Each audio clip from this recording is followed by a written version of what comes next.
Okay, welcome everyone. I'm very pleased to be hosting this first of a series of Sapient Insight series of webinars.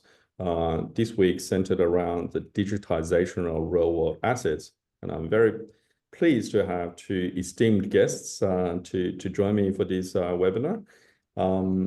So my name is Victor Jiang. I'm the founding managing director of Sapient Group of funds management, asset management firms.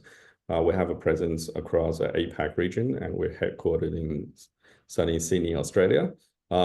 We have today two gentlemen who have been esteemed in the Australian fintech space.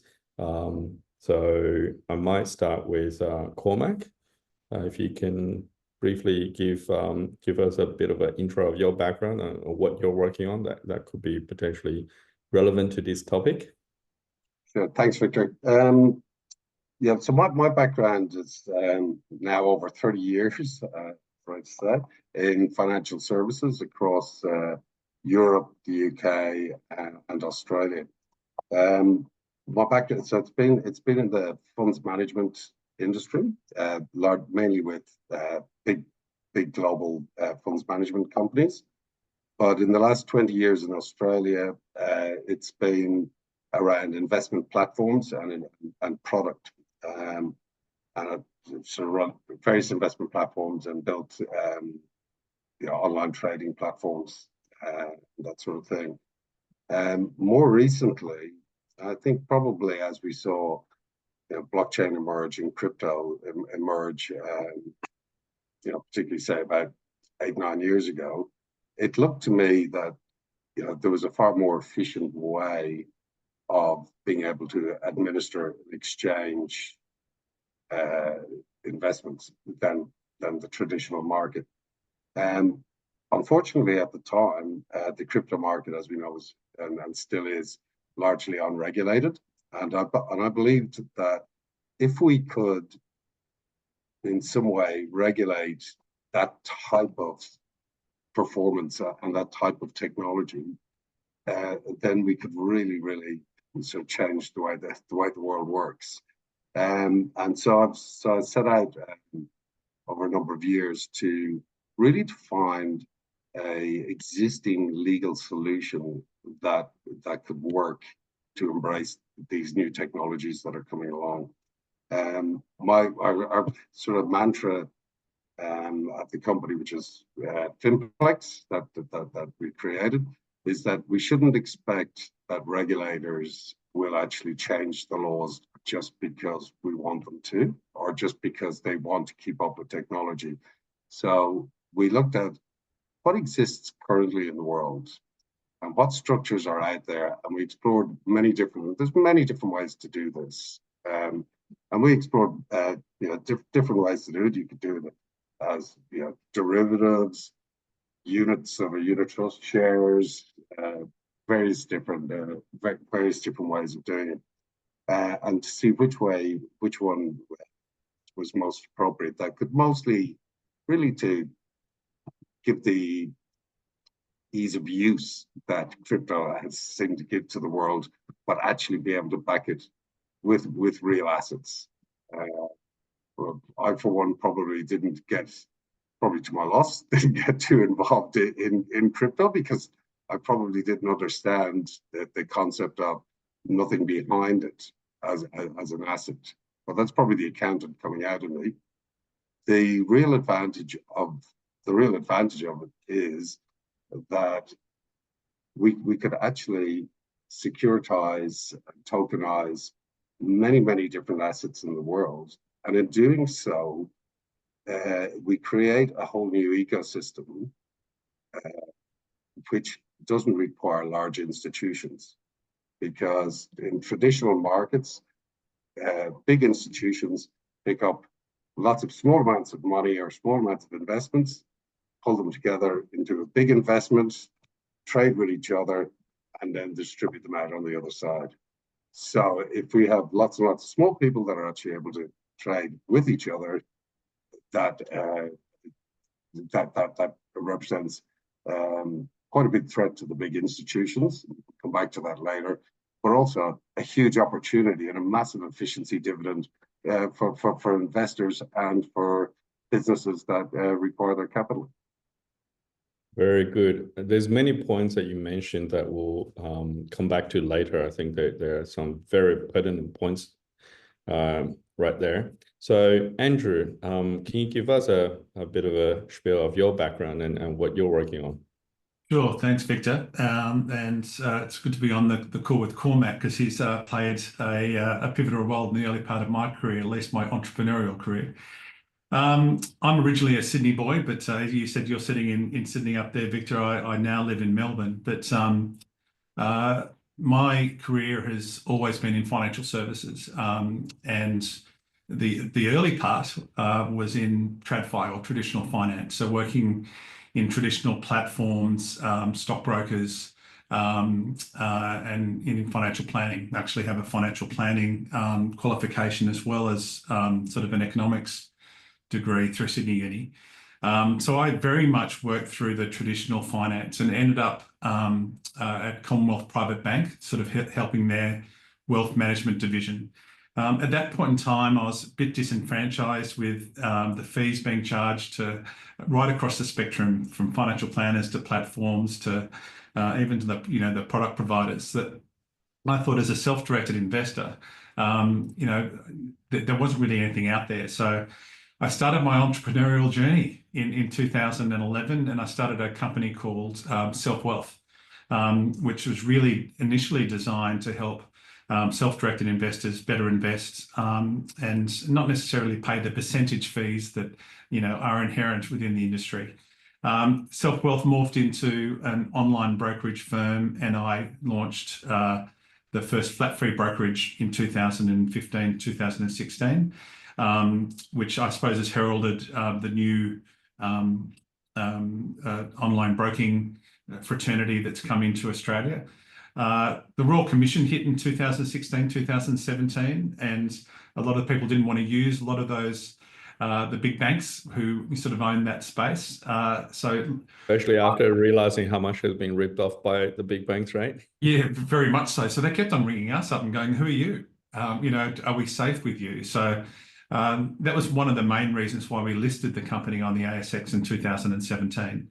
That gave us a lot more credibility. It opened our books up, made us more auditable. People could see who we were, etc. So Self Wealth was a fantastic journey, and really sort of I got my feet wet when it came to coming up with new ideas, building teams, understanding new markets, and how to take advantage of really what the customers wanted as things changed.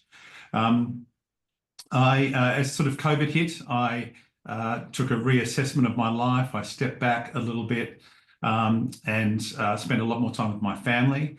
But I really had this burning urge, because prior to listing the company, it was very difficult to get liquidity for our employees. And when you're a growing company, you can't afford to pay massive salaries. So options or equity in companies is a big carrot, but you can't get that out.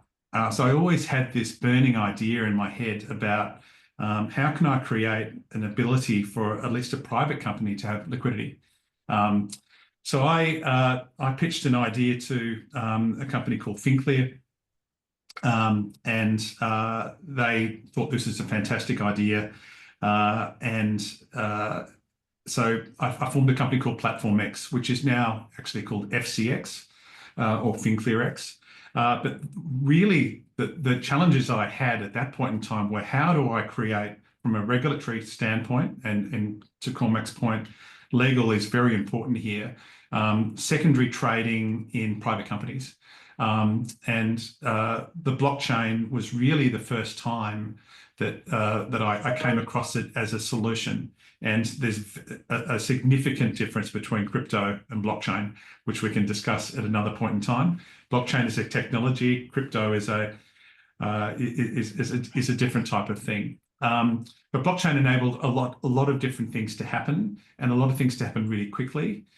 We were lucky enough that as the ASX, their CHESS replacement people, their blockchain people, were putting down their tools, we were able to grab a lot of them, and we started building a registry and potentially a marketplace. I was subsequently bought out by FinClear, which was okay, I suppose, but I still hadn't scratched that itch. And I think there was one thing missing from that scenario as I went through the Platform X or the FCX story, and that was this concept of the guaranteed liquidity piece. If you build it, will they come? And that's a story with a lot of the small exchanges around the world. In Australia, some of the small exchanges have suffered with that.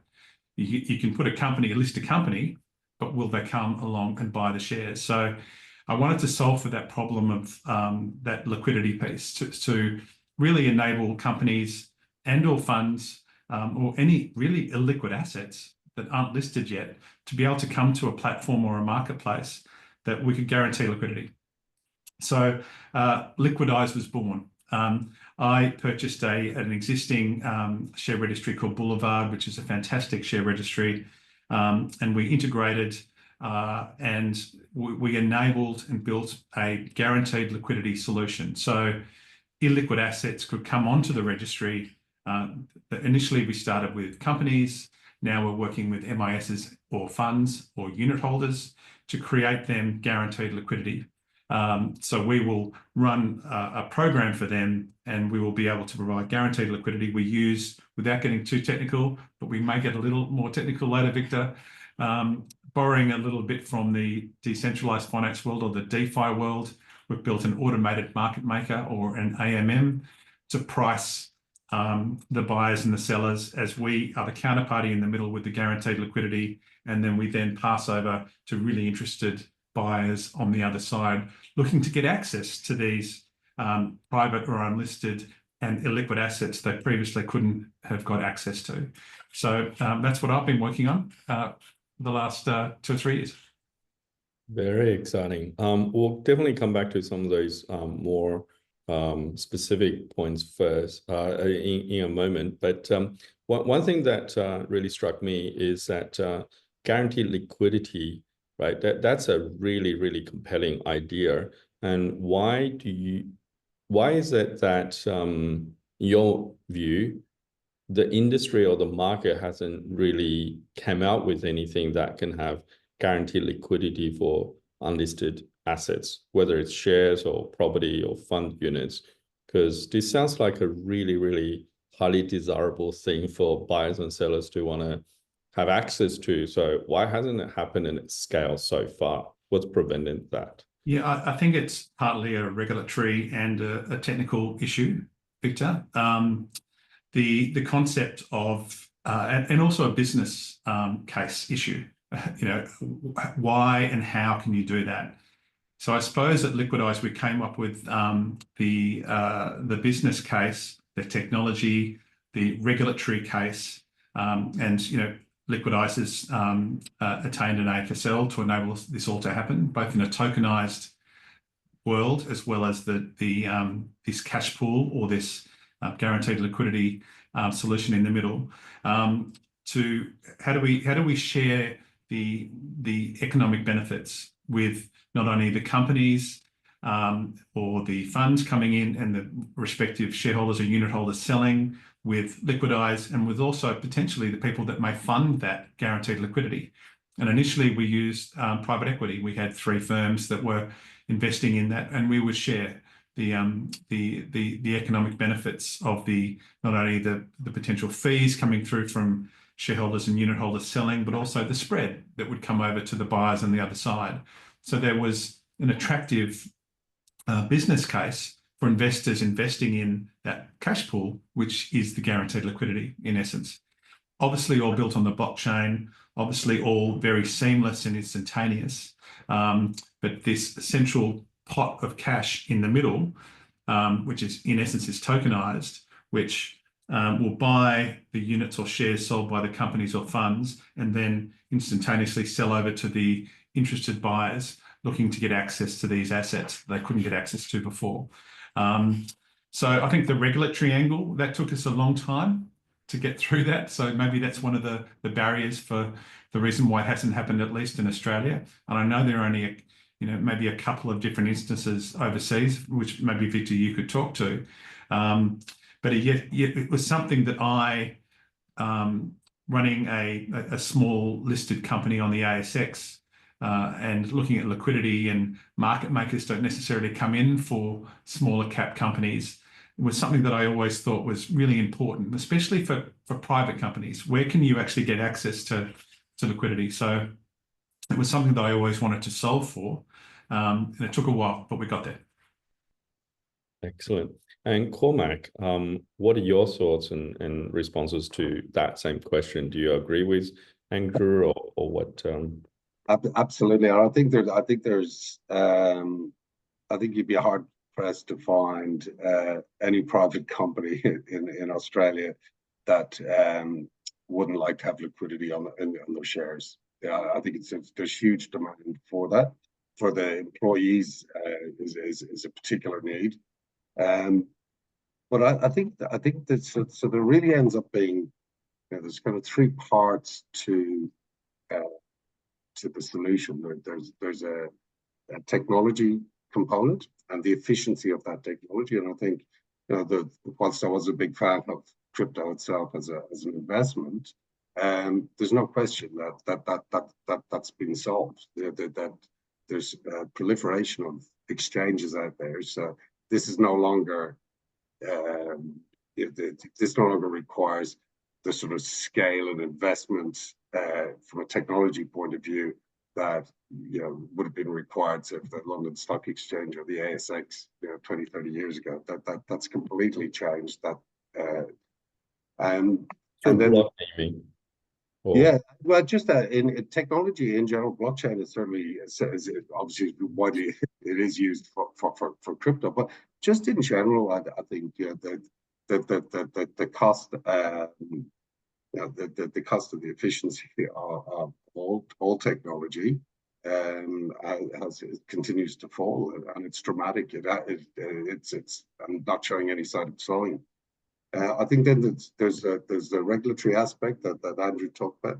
I think that the third bit of the liquidity part is hugely important. And if you look at the London Stock Exchange that's an order-driven market, but when you go into the alternatives market, or sorry, the alternative market where smaller companies are, that's a market maker market, and it makes sense. And in fact, I dare say that with Andrew's solution, there's a large number of companies towards the bottom of the ASX that would probably be interested in a liquidity solution where you're making a market for them, because I'm sure, as a founder of a listed company, Andrew, it's not that easy to cash out, even if you do want to take your family on holidays. But it's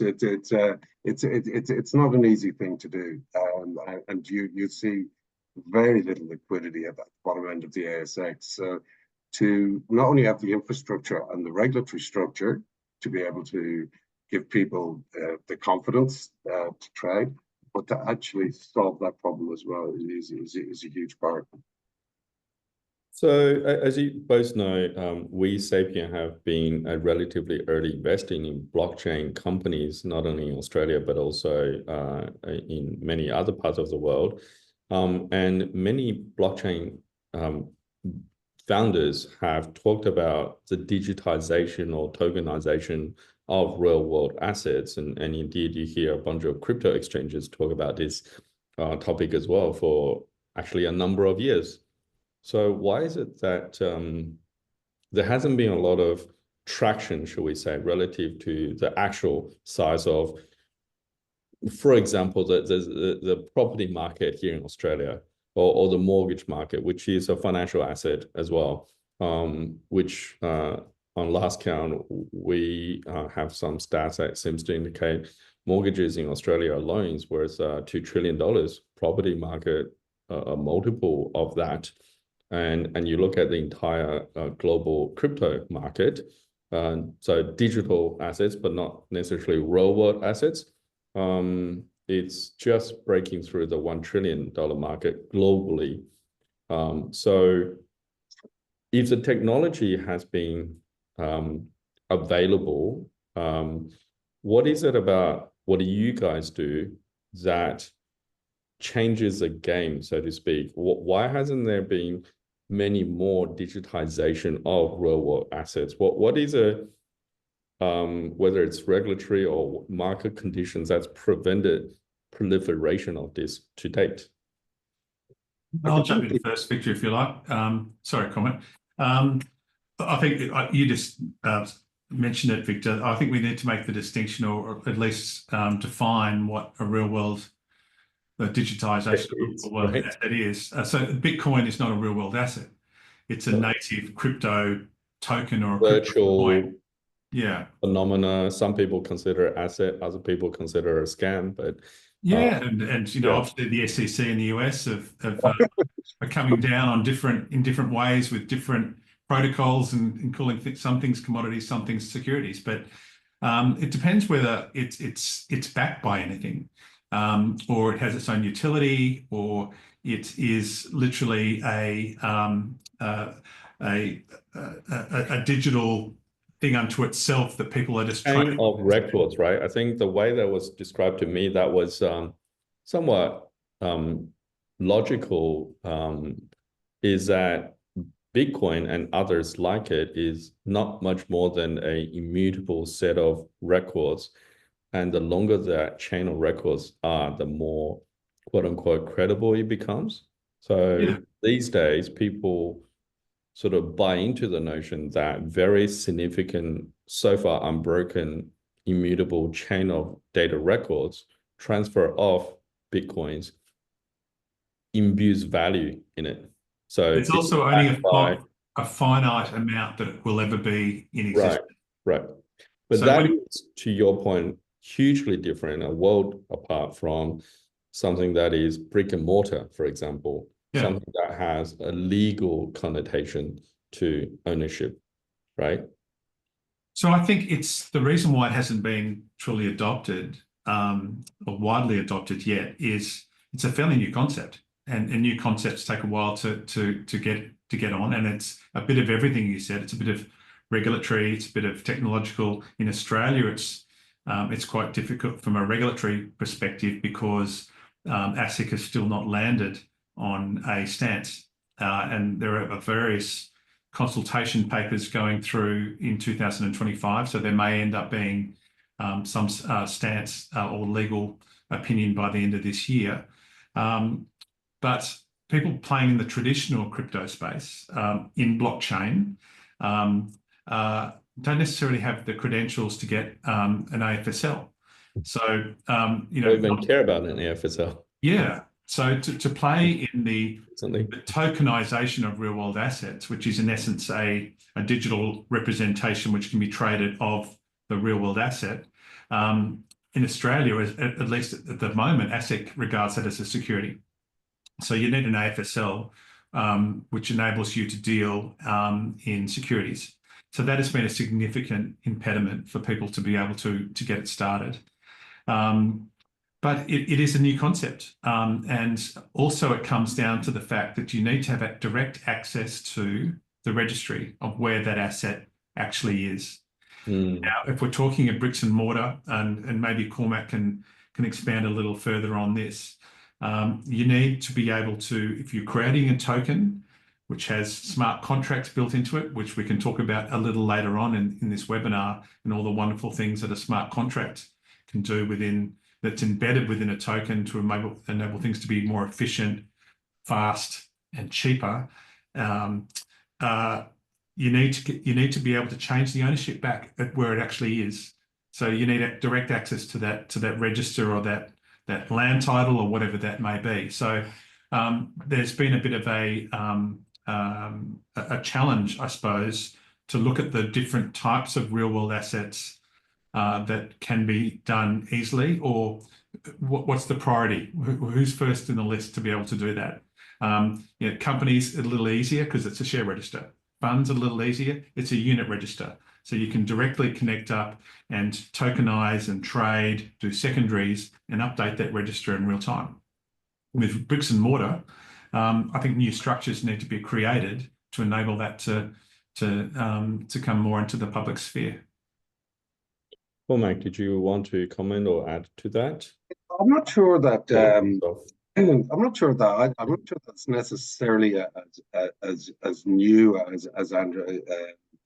In my head, I sort of see the concept of tokenization is really what we called securitization for many years, and I think what's happening is and large infrastructure assets, for example, have been securitized, and the way they're securitized is they've been put into a special purpose vehicle, and then those shares can be issued as an investment. That in itself is not necessarily a hugely complicated process. The problem goes back to almost exactly the same problem as we discussed at the beginning with private companies. If this is not just for very large, the digitization or the securitization of real estate are in REITs, so that is clearly happening, and they're traded on stock exchanges. What we're talking about is being able to bring that down from levels where you require hundreds of millions of dollars worth of property in order to justify the costs of actually listing it and having it on an exchange. Could we list a single property that's worth $1 million and have that listed on an exchange? And clearly, with the institutional sort of infrastructure that's out there today, that's completely impractical. But what we do know is that the technology has moved on to allow that. People are coming up with regulatory solutions, like Andrew has, like Finplex has. In other countries, there are exceptions for smaller sized companies or SPVs that allow people to run a limited market. We don't have that here in Australia, but I know Link2 in the US, for example, is able to trade under a limited license. And because they're able to trade under that limited license, they're able to use the latest in the technology, and they're not.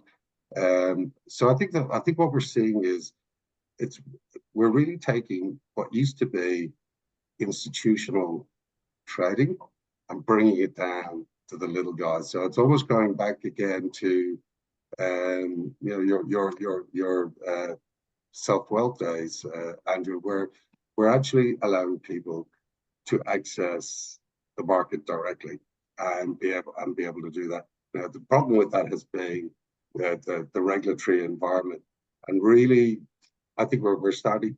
I don't think the ASIC are likely to start handing out lots and lots of licenses.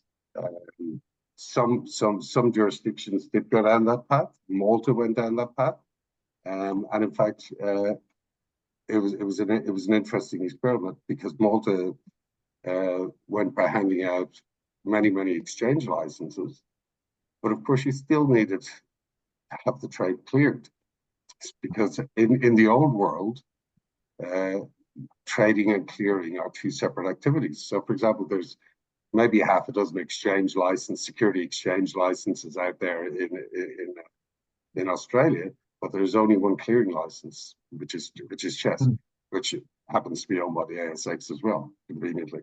So that, but when those, so if we, I don't think it is starting to happen. Like, obviously, we've got a solution, you've got a solution, and so what we will be able to see is people will be able to start to take advantage of this technology, and in doing so, we don't have to pool things together into large enough, large enough assets to allow them to be listed on an exchange. So they behave, in effect, like the very same private companies that you discussed at the beginning. And I think, coming back to your point earlier, you mentioned, whether we call it digitization or tokenization, The fractionalization of this enables it more, the democratization of it. So, retail investors can now play a part in potentially a commercial property, where in the past they haven't been able to. So I think the new solutions that are coming through are enabling not only people to get in initially into a larger asset, at a fraction of the cost of that asset because they're buying a portion of it or a fraction of it, but enables secondaries. And I think that's one of the biggest benefits of tokenization or digitization of real world assets and the new solutions that are coming through, that there is now liquidity for people coming in. And I think, going back to your original question, Victor, maybe because there hasn't been liquidity in the past is one of the reasons why that there hasn't been a significant appetite. So if there's no liquidity, that equals an element of risk. So if I'm getting into something, can I get out of it? So I think that's what's coming to the fore, is secondaries, or the ability to create liquidity in these markets, and the technology that's coming through, whether it's Finplex, whether it's the blockchain, enables liquidity from a variety of different sources to give confidence to people to invest in the first place. So what would this mean, in your perspectives, for the layperson, the mom and dad, the retail investor, let's say, folks who don't have massive checkbooks, to be able to do, I mean, what sort of investments, what sort of assets with these new possibilities can they participate in? And maybe we'll start with you, Cormac. Look, I think there's always been a trade-off between liquidity and price, and therefore, large investors who don't have to necessarily worry about liquidity like smaller investors have to, are able to invest in something for a much longer term. Most smaller investors who, when a rainy day comes, they need to liquidate that asset, and so they're excluded from many liquid, and that could be private equity, infrastructure, property being the big one, but anything that takes a length of time, and certain things like if we look at property, for example, there's possibly a different person who might want to invest in the land stage, another person that might want to invest in the development stage, another person who wants to invest in the finished product. Each stage has different risks associated with it, and potential, and allowing that property to change hands between different investors. So I think it opens up the whole world to being securitized. Back to Andrew's point, where do you get that liquidity? You have to have some sort of exchange mechanism. We now know that technologically that's possible because crypto told us that. Regulatory wise, once you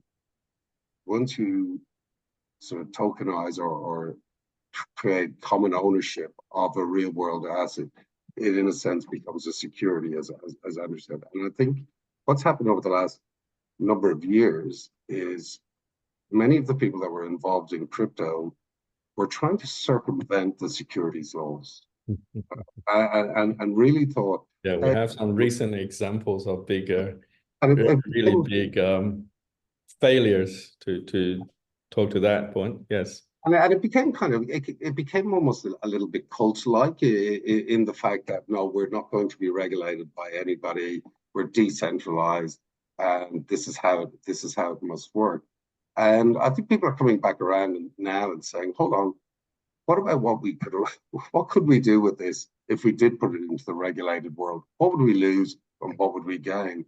And I think if it's done well, we lose very little, and I think we gain confidence of people to be able to do it. I think the other thing that happens, and this is probably a point worth coming back to, is institutions. So we've already said that institutions no longer have to be very, very large to acquire the technology required. Now, in the old days, and now I'm giving away my age, but when I first started in London, we had with 2 week settlement periods. And there was two settlement periods a year. I think there were 3 weeks. Now that's an awful lot of counterparty risk to have. So you've done the trade, but you haven't actually Can you received. just explain that counterparty risk part to, let's say, a layperson who's not from financial services? Because I think that's a really important concept and potentially one of the barriers of adoption to why this hasn't happened pervasively already.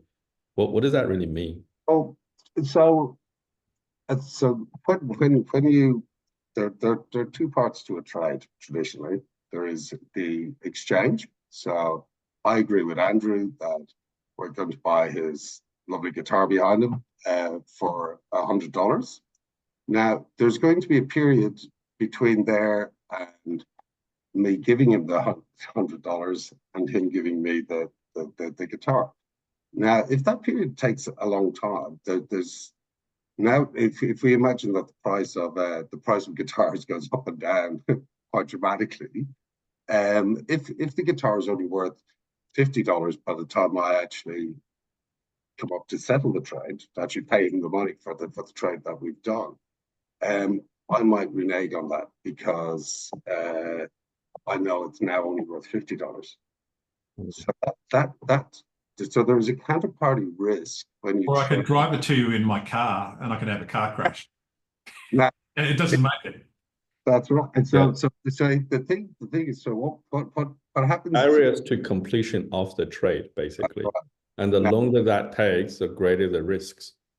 That's right. So with an exchange, because people need to trust that the other person is going to turn up, and that's why traditional exchanges are basically trusted networks, which is why you have members of a stock exchange. So when you go onto Self-Wealth and you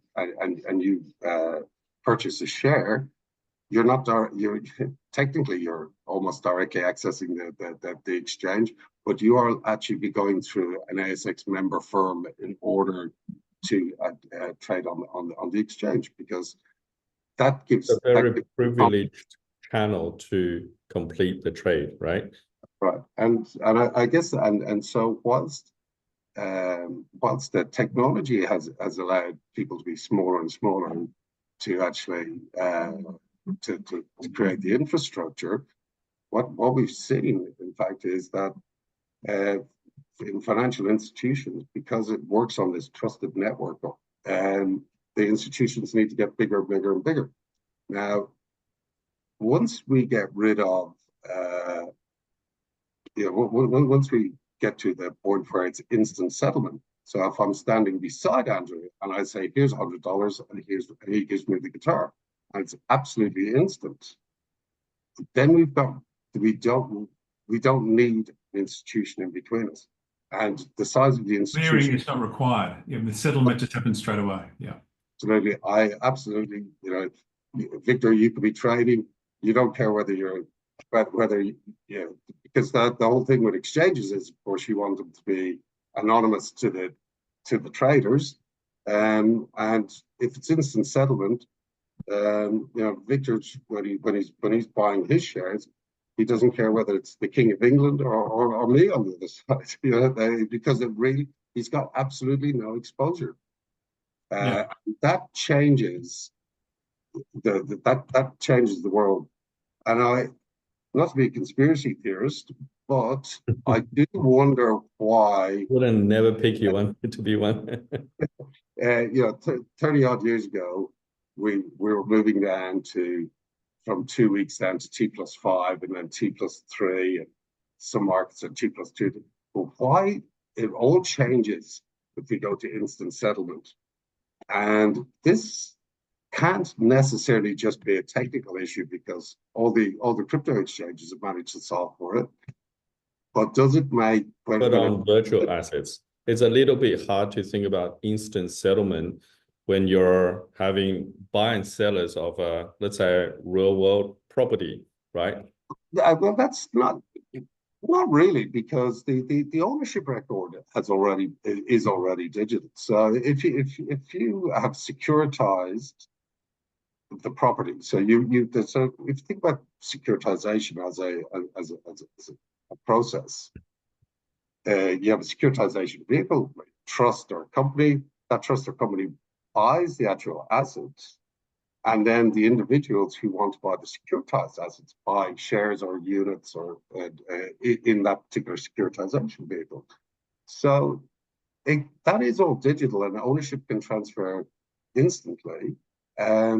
But if if trading is if there's instant settlement, you no longer need a trusted network, because it becomes. You don't need the counterparties in the middle who are necessarily, holding that money for 2 or 3 days overnight in markets, earning money on the cash. Yeah. So you're removing a lot of the costs and the inefficiencies out of a market through instant settlement. A lot of middleman layers in between. Yeah. And also by removing trust,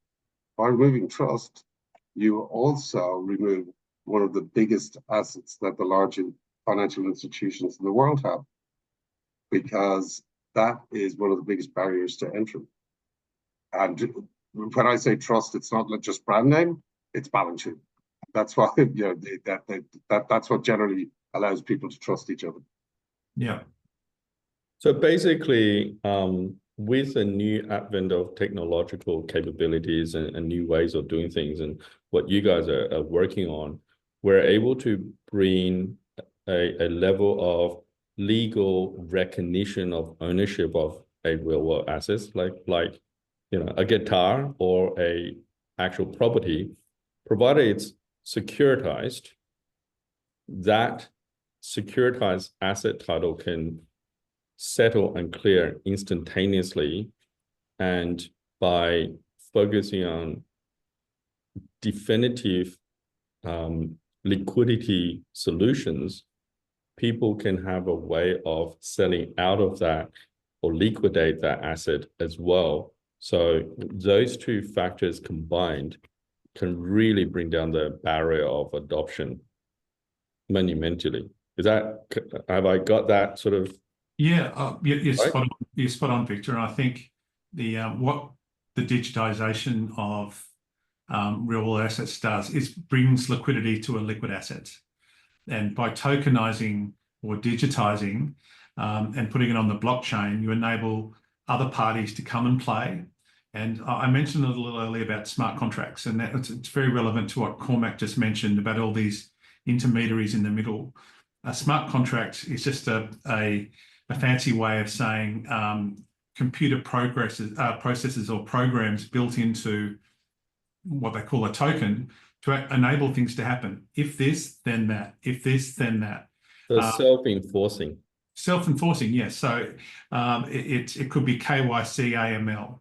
It could be, is there enough money in the cash account to settle? So that instantaneous settlement can happen now courtesy of a line of code, where you traditionally, Cormac's talking about 2 weeks and money being parked in overnight, bank accounts and people making a lot of money.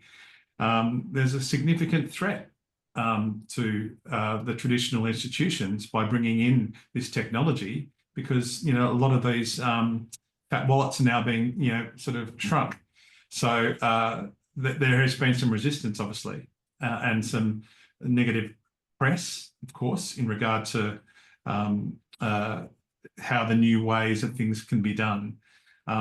So I think it's inevitable, and with large companies like JP Morgan now coming on and launching their own tokens to enable transactions to occur in their own network, BlackRock as well, where Cormac used to work, now adopting and having their own rhetoric that is positive around this.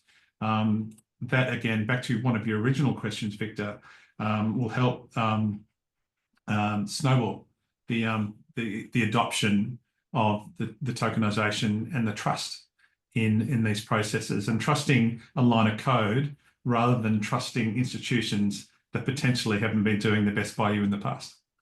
or have a vested interest that's perhaps against your interest even, because the longer it takes for them to settle, the more money they make on your behalf as a counterparty, right? Yes. So you picked up on, you mentioned a word which I just want to expand into for both of you, the snowballing effect. So we've talked about democratization, we've talked about order of magnitude difference and snowballing. What would these new capabilities imply for the masses of smaller mom and dad investors? Because I'm conceptualizing that if I could buy a piece of property through a securitized SPV that's tokenized this minute, and theoretically I can sell that partial ownership of an asset in the next minute, what would that do to markets? What would that do to asset prices? What are your thoughts on that? Yeah, I can't answer for, and maybe one of you two can, the overall market size of property globally. But I do know from at least a company perspective that the private markets are 10 times larger than the public markets. So ASX is about 1.7 trillion in total market capitalization, right? So we're talking about 17 trillion of exactly in private company assets transactions. Liquidity. Yeah. And to answer another one of your questions, how can these smaller investors get involved and why would they want to? From surveys that I've done in previous businesses, one of the first things they say they want to get access to is things that they can't get access to, or what they think more wealthy people can get access to that they can't. So they can put in their portfolios to diversify their assets. And typically they are, as Cormac said, large private equity funds, commercial property, private companies that that are controlled by the brokers who are doing the pre-IPOs before they go to market, etc. So the concept of digitizing and putting things on the blockchain and fractionalizing enables smaller investors to get in and get access to these markets that yet haven't been accessed in a liquid way like the public markets, like the ASX. So it's an exponential number, Victor, that we open up. And what happens when there is greater supply? Things tend to get maybe a little cheaper for investors. So maybe this, which will increase demand. I just think it's a no-brainer for the whole market, and it's a matter of time before all these private, traditionally illiquid assets and unattainable assets are available to the general investing public. Well, Mike? Yeah, no, I agree. And what we could see is potentially a proliferation of assets out there, which kind of starts to sound really unmanageable if you go into I don't know, it was 10,000 stocks on the ASX, or but there's 2,000, I think now. Yeah, 2,000 stocks on the ASX. Yeah, and then if we had across multiple exchanges, literally hundreds of thousands just in Australia of various assets, that it starts to look sort of cumbersome in some ways. So it's efficient, because we've gone through, it's efficient to securitize. We could get it efficient to trade and exchange. But on the other side, there's another obviously clever emerging technology of AI. And so one thing that AI is very good at is being able to recognize patterns and being able to process vast quantities of data. So it might be that actually we see many assets being broken down into tokens, and then AI, which might know because I tell it what I want it to do, it's able to analyze the market and actually potentially in the future even really add to the liquidity of it. Well, in essence, what you're talking about, Cormac, is a new age or digitized version of an ETF. So really having access to a broad range, maybe a lot larger than current ETFs have, in a diversified portfolio that's But digitized. It's my personal ETF because Yes. because the exchange costs are so low. I can buy small amounts of many different things, and so I think what might sound chaotic, as many things get securitized, I think will be brought back together, by AI. And I think if you have a market such as that, so there is reason why institutions need to fear that. If I'm able to, if I'm able to, you can securitize one person's asset, it could be another person's liability. So if I'm able to securitize my mortgage, for example, and I put that out to the across the market, and then people are able to invest not just in my mortgage, but in a big spread of mortgages, because there's no doubt there's a trend for peer-to-peer, Cormac. So the institution should be scared. Yeah. And the thing, then they don't need to invest in banks, right? Because that's the traditional function of a banking stock is what are the total of its assets? A large pool of mortgages, basically. And look, this is and I think it's a very exciting time. I mean, one of the things that we've seen in post GFC and again during COVID, was money was pumped into the global economy, and what we saw was asset prices ultimately went up as a result. And I think that's really to do with our own failure in financial services, to create a market that actually extends out across a much wider base of assets. We should have seen with the amount of money that was invested or that was made available for investment, we should have seen should be a huge renaissance period for entrepreneurs all over the world and various different projects. But instead, and I think it's a market failure, the assets were the money all just chased the same assets on the listed exchanges. The concentration and those assets, diversification, which isn't necessarily, it's good for the people who hold those assets, but not necessarily brilliant for the rest of humanity. So it sounds like what you both are working on are more towards allowing the smaller guys to be able to play and for people to be able to have a much more diversified portfolio of asset holdings that can be much more easily, if not instantly, settled and cleared and traded, liquidated. So amount of choice that people will be able to have will be explosive compared to current. Yeah, I think that's a good summary, Victor, of what the regulatory and the technical advancements have enabled us to be able to do.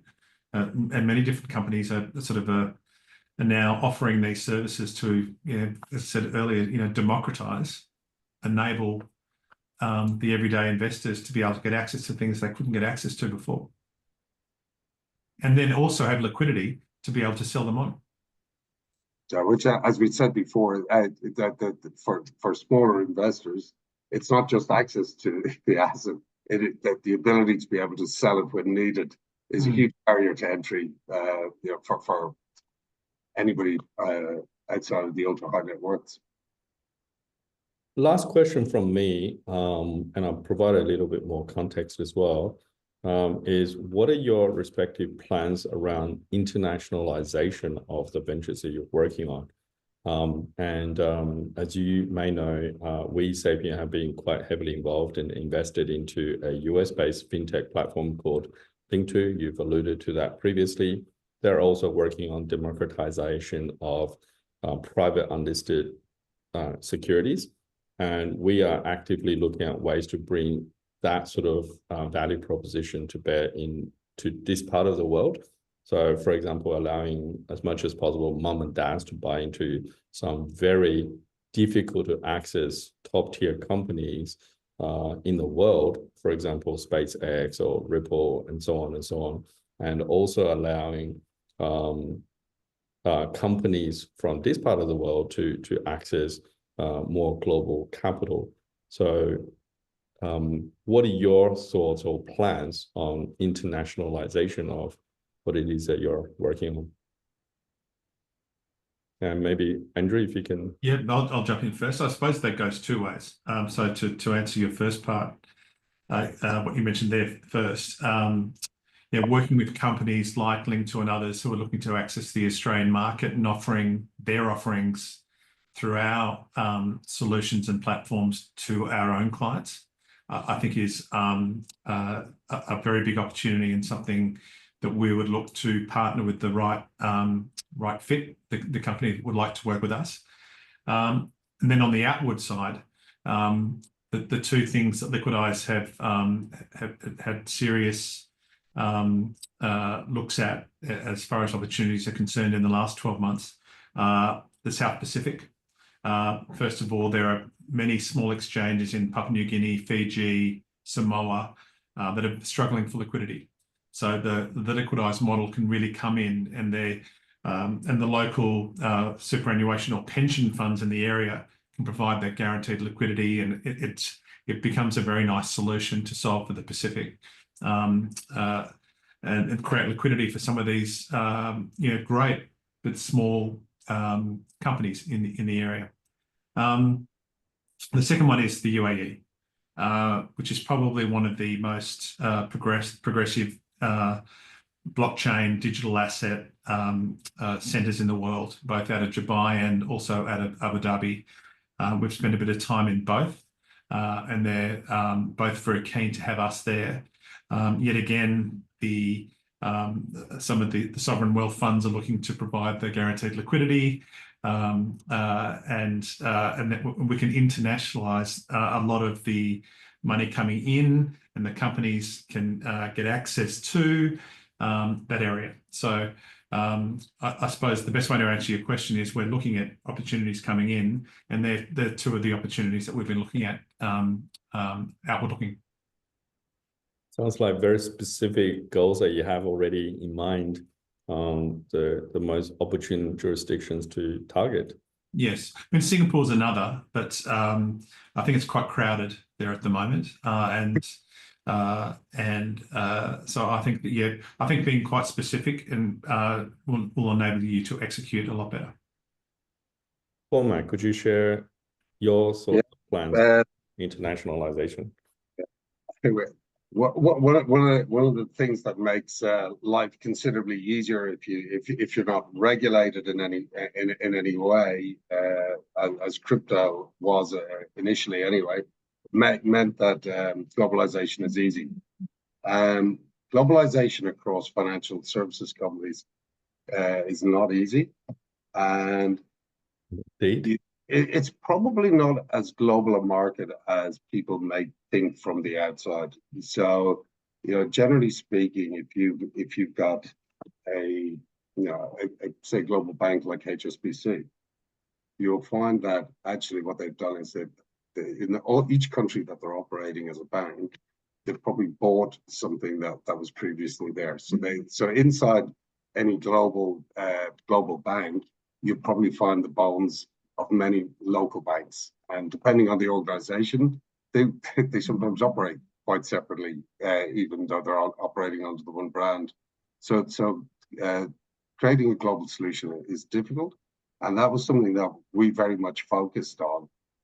So there's kind of two aspects to the exchange in terms of being global. One is where do the assets come from? So the thing that's being digitized. And we can essentially, as long as it can be legally owned and practically controlled, there's really no restriction on where that asset can be. The second part, obviously, is where are the investors from that are actually investing in it. We obviously start with Australia and New Zealand because we're here.